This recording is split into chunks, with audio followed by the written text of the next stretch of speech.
Assalamualaikum warahmatullahi wabarakatuh. Perkenalkan, nama saya Imam Quraisy.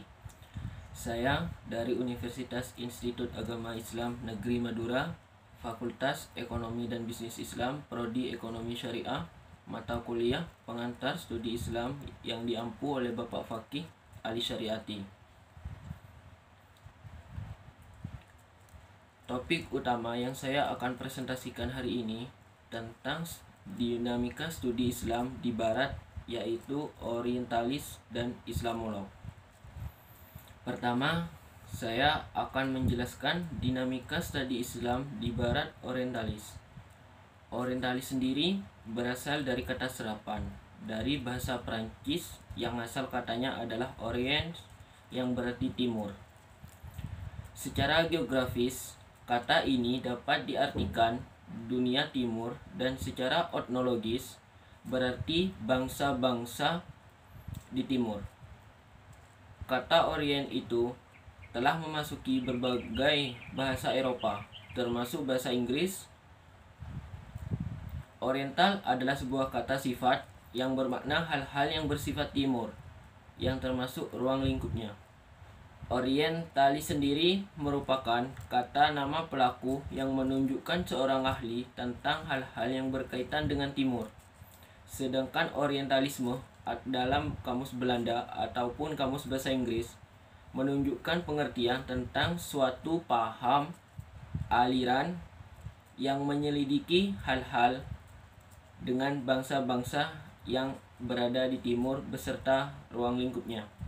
Oleh karena itu, meskipun orientalis memiliki makna yang sangat luas, yaitu segala sesuatu yang berkaitan langsung dengan bangsa-bangsa timur beserta lingkungannya, sehingga meliputi seluruh di bidang kehidupan. Namun, secara sempit, orientalis dapat diartikan sebagai ahli ketimuran Barat tentang agama-agama di timur, khususnya agama Islam demi kepentingan mereka. Yang kedua, dinamika studi Islam di Barat, Islamolog.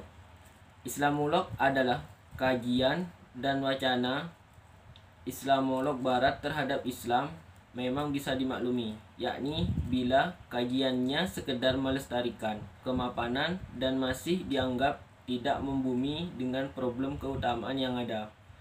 Hal ini karena Islamolog atau Islamic Studies memang sebagai sebuah wacana memahami Islam secara rasional, namun ia sering kurang kritis.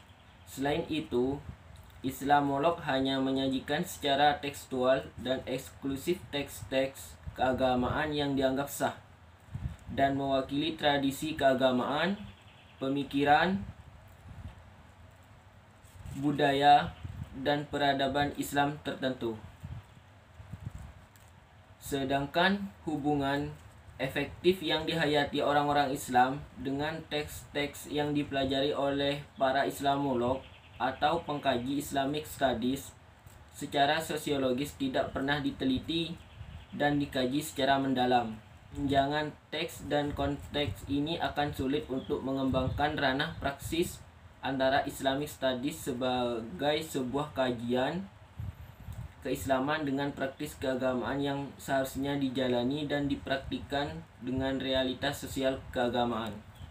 Dalam mengkaji Islam ini tidak diperlakukan sebagai subjek kajian objektif atau sumber nilai-nilai positif, karena dalam memperjuangkan berbagai faktor keterbelakangan seperti kebodohan, ledekan kekerasan, ketidakadilan, korupsi, dan sebagainya.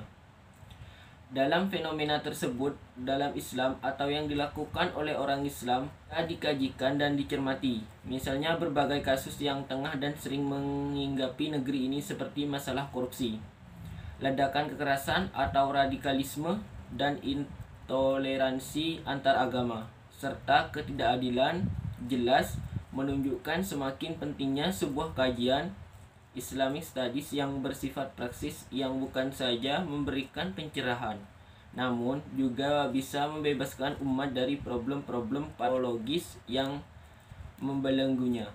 Harapan saya dari pemaparan presentasi, semoga saya bisa mendalami dan mengetahui orientalis dan Islamolog lebih dalam lagi.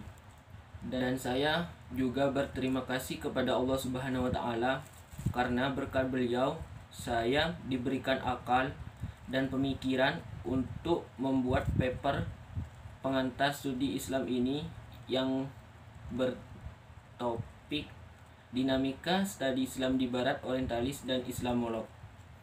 Terima kasih. Apabila ada kesalahan, saya meminta maaf sebesar-besarnya. Wabillahi taufik wal hidayah. Wassalamualaikum warahmatullahi wabarakatuh.